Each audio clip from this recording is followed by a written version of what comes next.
跟住都講一個係香港女仔都好中意嘅品牌啦，就係 Le Labo 嘅。講邊支好咧？呢支先咧，Le Labo 嘅 Bigha 18啊，咁呢隻係 Hong Kong City Exclusive 啦。我臨離開香港之前，其實都不停去試呢支香水。好似說服自己話啊，呢一隻味係代表到香港嘅，咁如果我離開香港之後呢，都仲可以感受翻香港嘅味。但係我真係試咗好多次，我真係覺得唔係啦。本身嘅靈感其實係創辦人佢80年代嘅時候去過有一間酒店，而佢覺得呢種酒店就係帶有一種咁樣嘅 citrus， 好簡單嗰個酒店氣氛有嘅氛圍嘅一個香氣嘅。咁但係就我真係覺得冇乜感覺。Bigha 其實可以譯做苦橙精油嘅，因為佢原本個名叫做 Bigha， 係我啲法文其實要 pick up 翻啊，又或者佢係同 Bitter Orange 係同一個 category 嘅。開頭10分鐘好特別嘅，但係之後 dry down 就已經係淨係單純嘅 amberries 嘅味咯。作為一個住咗香港20幾年嘅小朋友，我唔覺得呢隻味可以代表到香港。同埋佢定價實在太貴，4000幾蚊，即係我連街聽我都覺得唔值得嘅時候，咁呢支更加唔會值得咯。我會 keep 住試，但係我唔會買嘅。跟住亦都係 Le Labo 嘅香水，就係 Dior Noir 29。喺講呢支香水嘅香調之前咧，如果你真係好中意佢，又或者你好中意呢個品牌咧，可唔可以介紹呢支香水嘅時候讀翻佢個全名 Dior Noir 29？如果你淨係讀 Noir 29，你根本就唔明白呢支香水佢個最 major 嗰個 accord 係乜嘢。呢一個香水佢嘅主要嘅 accord 其實就係黑茶 ，Noir 就係黑，T 就係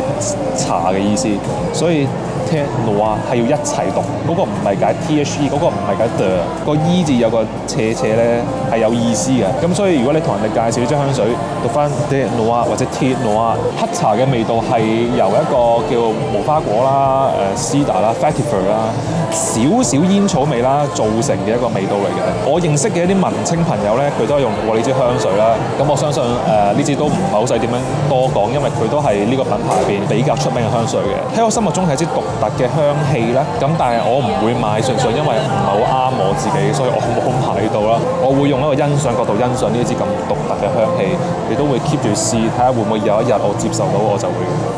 買支香水。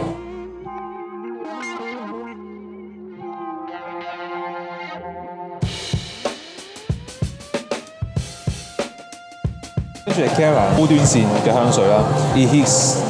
Tourbillon， 又或者你讀 Iris Tourbillon。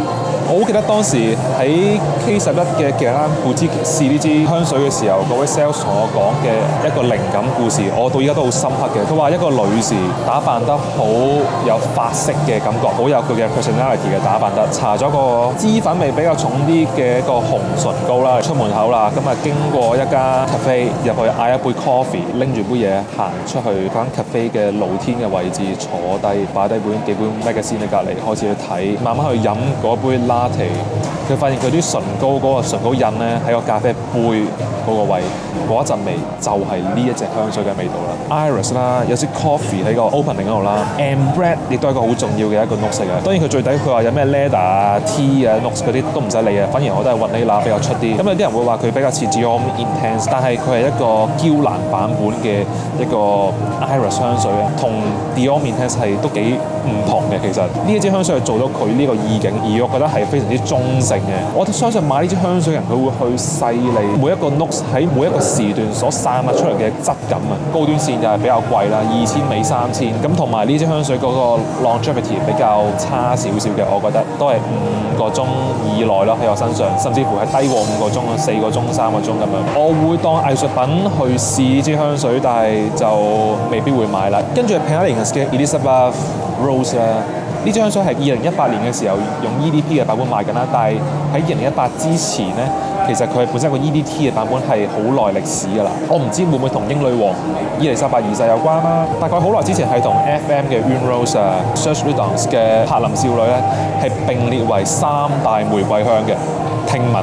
呢度嘅玫瑰咧，我覺得係好有英倫嘅感覺，好有韻味，好有質感嘅。佢有少少 green 嘅感覺啦，但係反而我會覺得係比較純嘅，好 round 嘅感覺 ，well blend 嘅，一啲都唔 challenge 嘅。佢唔係要表達呢個 personality， 佢唔係要去表達一種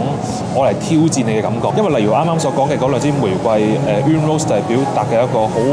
高姿態嘅一個氣場啦，柏能少女就係都係表達緊類似，但係比較幽怨啲、不屈嘅一個感覺啦。呢一度反而係一個最和善嘅感覺啦，英式親和力最強嘅一支香水。因為本身我有 Une Rose 啦，咁所以我就未必會買呢支香水，因為就會 duplicate 咗我平用玫瑰香水嘅 routine 咯。但係呢支應該係我目前心目中 top 10以玫瑰為主嘅香水嚟嘅。跟住係 Maison Francis Kurkdjian 嘅 Petit Matin， 係啦，呢一支我其實好中意，我一路都冇講，但係其實我係好中意佢嘅命名嘅，因為佢有個山楂花或者山楂樹嘅香氣咧，加埋檸檬啊、musk 啊、lavender 啊，佢真係做到咧。我好似以前中學咧，朝早返學晨早流流，哇好啦眼瞓啦，着完校服搭 lift 落到去地下行出去有個花園仔，跟住哇嗰一種清晨啊，黎明出嚟之前或者太陽出嚟，啲花慢慢綻放嗰種，哇！我諗大家如果有讀過中小學，要好早起身，跟住要落街聞到嗰隻味，就係呢一隻味咯。佢真係做到佢個意境，個名改得非常非常非常之好。但係我又係唔買就係因為佢嗰個 sillage 可以再強啲，同埋佢個 longevity 可以再好啲嘅。我知呢隻味係好難做到好 project 嘅，但係可唔可以再耐少少，再耐少少，等我享受翻呢一個清晨，咁我會好開心咯。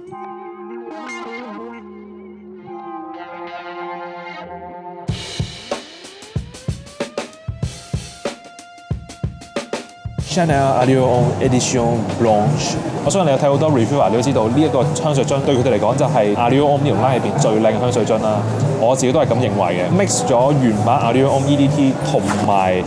Allure Homme Old Spot Extend Vanilla 加 Fragrance， 再 overdose 開頭嘅檸檬，再將佢做得粉啲咁樣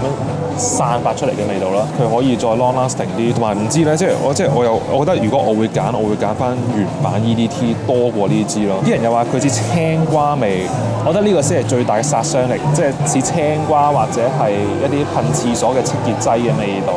我覺得大家可以再試多幾次，即係好似我咁樣，有時候我覺得係青瓜味，有時候覺得好甜，有時候覺得好乾淨，但又未去到我要買咁樣咯。我就係徘徊緊呢個咁嘅階段，究竟點樣去定義佢嘅位置咧？咁樣跟住都係 Chanel 嘅香水啦 ，Chanel Coco Noir。啱啱我喺嚟 Winnipeg 呢個地方之前，都喺免稅店聞過，但係咁好快又冇晒味啦。其實佢同 Coco Mademoiselle 好似，佢都係一個水生感為主嘅香水。雖然你可能睇 Fragrantica 你會見到 Coco Noir 佢係偏向 warm and spicy 啦。呢個只係 opening 佢同 Mademoiselle 之一嘅不同啦。因為佢嘅 opening 真係有一種 cacao 嘅感覺，好暖粒粒，但係頭10分鐘，淨係僅限頭10分鐘。呢一種嚟自湯一邊 Vanilla Patchouli 呢一種暖嘅感覺，我見咗安息香呢個，我想佢再 long lasting 啲，同埋想佢再拉到 deep down 會唔會彈翻出嚟咧？我覺得呢支嘅樽身其實好靚好靚嘅，同埋我有印象好似以前細個就已經有睇 Coco Noir 嘅廣告啦。重點就係我覺得佢係一支比較中性嘅香水嚟嘅，男士係應該不忌諱去試呢一支香水啦。底層嘅甜度應該要 hold 住同埋 keep 住一段長時間，或者要再 project 多啲，我就一定會買啦。最後一支就係 Celine 嘅 Black Tie。Celine 就2019年開始先至整咗一條屬於佢哋自己嘅一條 line 啦。如果條 line 嘅香水命名或者佢嘅味道都係同佢嘅 fashion 嘅一啲服裝啊有關係嘅。根據官網就用 Black Tie 就係一個係 for 夜晚 dinner jacket 晚禮服會用到嘅香氣啦，但係我唔知道大家有冇同我有同感，就係咧佢普遍嗰條 line 會有好幾支香水，例如night clubbing 啊、Bois du Rhône 啊，都有一種 signature 嘅 Orris 或者 slash Iris 嘅 powdery 嘅香氣啦。當然你話啦，一個好嘅品牌就係要人哋聞佢香水時候就知道，哦呢一支就係呢個品牌嘅香水。咁例如你話 Chanel 就係 powdery 啦 ，Kilian 就係美食調啦 ，Creed 就係嗰種空氣感嘅 ambrose 啦，但係 Celine 呢度嘅 iris 咧普通咗少少，粉狀居多嘅，有少少 musky， 但係偏有 layer 嘅 powdery， 但係就僅此而已咯。我唔會覺得佢做到個 character 出嚟，我唔會覺得好似做一件戰衣，我唔會覺得佢係同 Black Tie 有 associate 到。即係我感覺唔到啦。可能我 blind test 啲香水，呢支係 Beta， 呢支係 Beta， 呢支係 Beta 喎，好似喎，啲味全部都差不多咁樣喎，都係嗰種Vanilla Aurous， 都係嗰種咁樣嘅基調。我想帶出個重點就係佢嗰個 similarity 太大啦，需要多啲時間要俾我去浸淫喺佢哋嗰個 Aurous 嘅軸心入邊，去俾我揾到我欣賞佢哋每一支香水嘅地方。今日係咁多啦，我都唔記得同大家講，我而家其實喺 Winnipeg 嘅一個叫做 Fox Market 咁嘅地方啦。咁其實佢就有啲似係多倫多嘅 St. Lawrence Market， 咁但係呢度好似係細少少，但係嗰個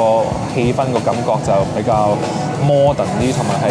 超過 St. Lawrence Market 嗰種街市嘅感覺咯。咁我就繼續再 explore 下呢一個 Winnipeg 呢個城市啦。咁唔講咁多住啦，中意記得 subscribe like 下次見，拜拜。